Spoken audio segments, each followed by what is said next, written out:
Me casei na década de 70. Eu casei dia 8 de maio de 1970.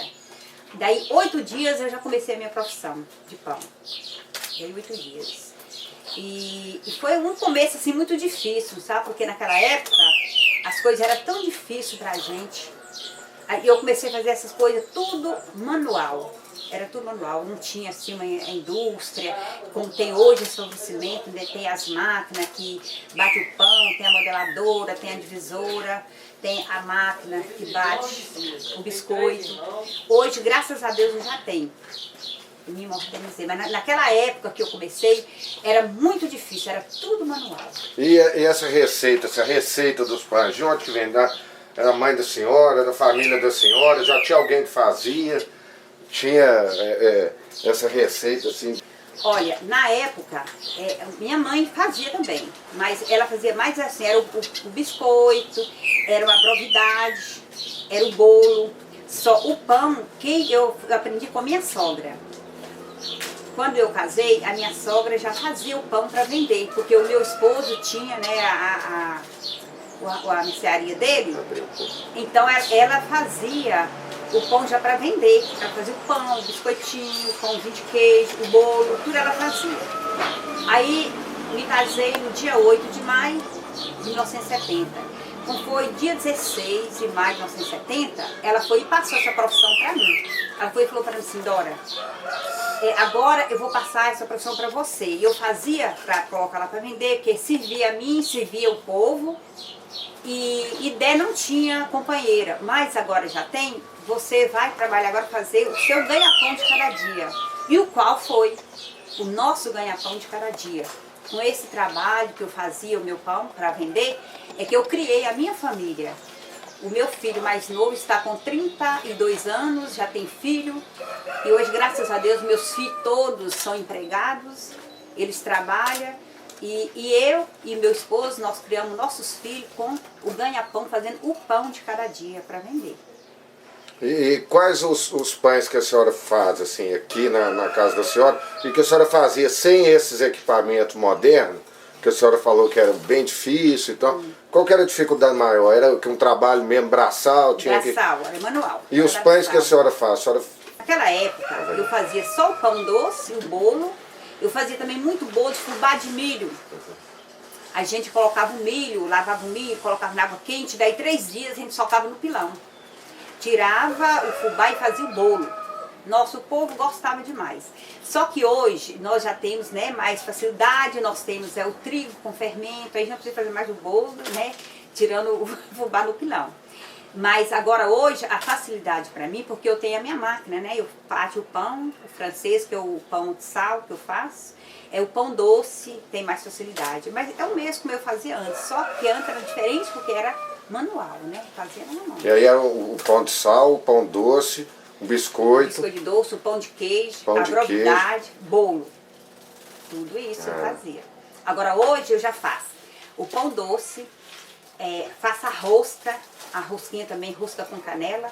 Eu faço uma rosca também recheada com coco e leite condensado.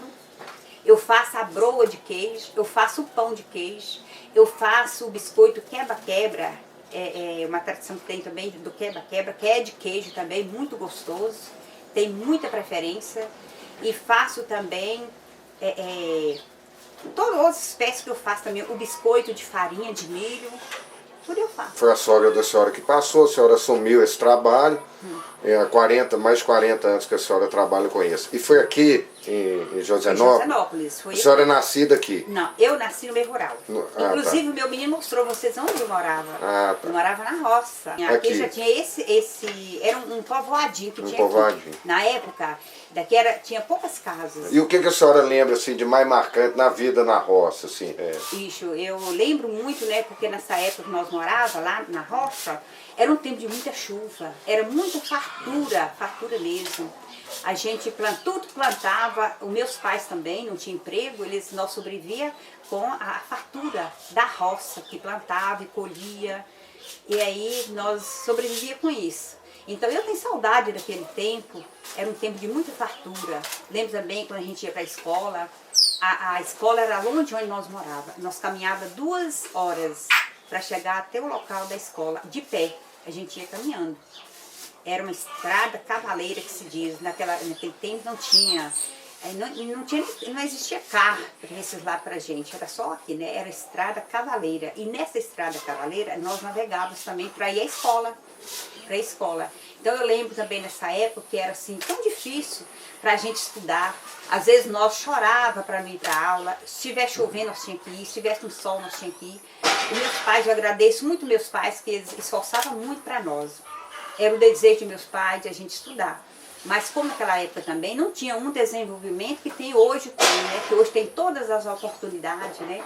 Para as pessoas, as crianças estudar. Né? Hoje tem tanta facilidade, os carros vão no meio rural, pega as crianças, traz até aqui a escola. E nós nessa época, ficou assim, muito marcante porque a gente sofria muito para estudar. Nós trabalhávamos na roça, assim 2 horas, 3 horas e ia para a escola. E quando nós chegava outra vez, a gente tivesse alguma coisa, a gente merendava e voltava para a roça outra vez para estudar. A nossa família toda foi assim, do mais velho ao mais novo. Do mais velho ao mais novo. Inclusive, meu irmão, que foi o ex-prefeito aqui, ele também, ele sofreu toda essa jornada também. Ele sofreu para estudar, caminhava também, ia de pé também, com toda dificuldade. Né? Nós tínhamos outros colegas também que iam com a gente. E às vezes a gente olhava uns com os outros e falava, eu não quero estudar, a gente sofre muito para caminhar. A gente, às vezes, uns falavam assim, que machucava os pés, tropeçava, machucava a unha de pedra, arrancava até unha de pedra. Uns não tinham nem sandália para ir, ia descalço para a escola. Então a gente questionava, assim, né, minhas colegas falavam que não queria estudar, porque sofria muito. Mas só que valeu a pena, né? O pouquinho que nós aprendemos, né? Viemos de lá, da roça, vim até aqui. Mas eu agradeço o meu estudo que eu estudei, tá dando para me sobreviver. Graças a Deus. Vim para cá para a cidade. Ao chegar aqui, a minha sogra passou a profissão dela para mim. E eu exerço até hoje essa profissão. Eu agradeço muito a ela, né, que me deu essa oportunidade. Agradeço a ela, que nós criamos a nossa família com esse ganha-pão de cada dia. E até hoje eu gosto do trabalho, eu amo esse trabalho. Então, um trabalho assim que eu gosto muito de exercer. A senhora falou também que lembra de ouvir muito a respeito de uma época aí muito difícil, em 1939, né? Na era de 39, no dia de 31, morreu a moça queimada sem ter alívio nenhum. E a mãe pegou chorando, né? Aí a filha, já agonizando para morrer, viu a mãe chorando, pediu ela. Minha mãe, você não chora porque vem me acontecer. Eita praga tão rigorosa que vem me acontecer. Aí a moça morreu. E a mãe ficou também desesperada. Nessa hora, como todo, nunca trespassou, né? Porque vai levar a morte.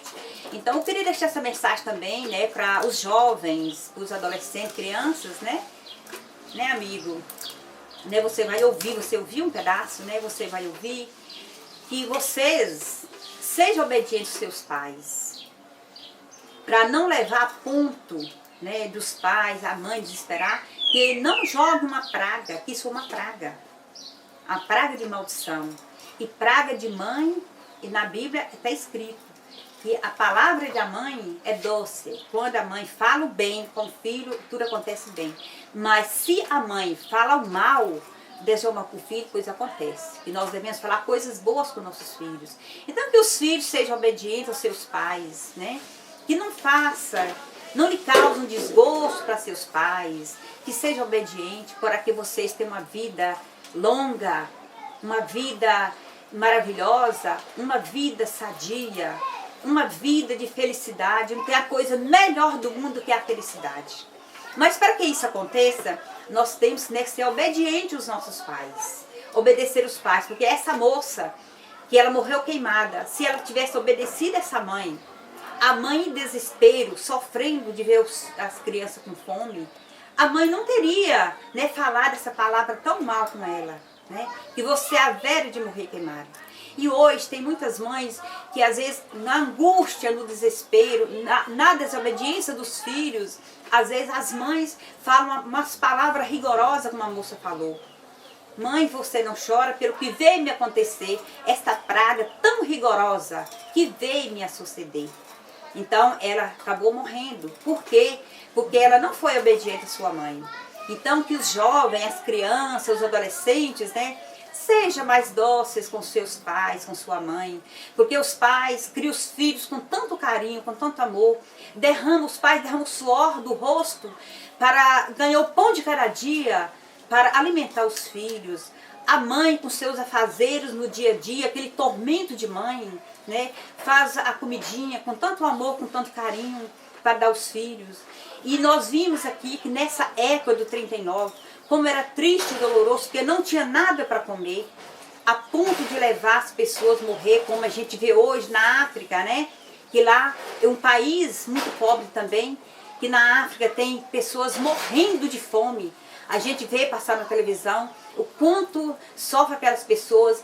Eu me lembro, quando eu vejo passar aqueles acontecimentos na África, eu lembro do 39, porque na época do 39, as pessoas também morriam de fome, tão magrinhos porque não tinha nada para comer. E hoje, jovens, vocês têm toda a mordomia, tem tudo nas mãos, tem o pão de cada dia em fartura, que abençoa esse pão de cada dia da casa de seus pais, abençoa, pede a Deus, abençoa a saúde e a vida para seus pais, que não lhe cause um grande desgosto, que livra os pais desse vale de lágrimas tão triste que hoje vive em nossas famílias.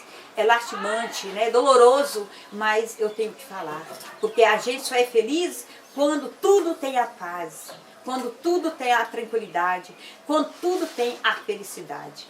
Tudo é a nossa felicidade. Sem Jesus não somos nada, sem Jesus não somos ninguém. Então nós buscamos em primeiro lugar Jesus, que é o nosso caminho, a verdade, a vida. Tudo nós vamos ter em acréscimo. Obrigada.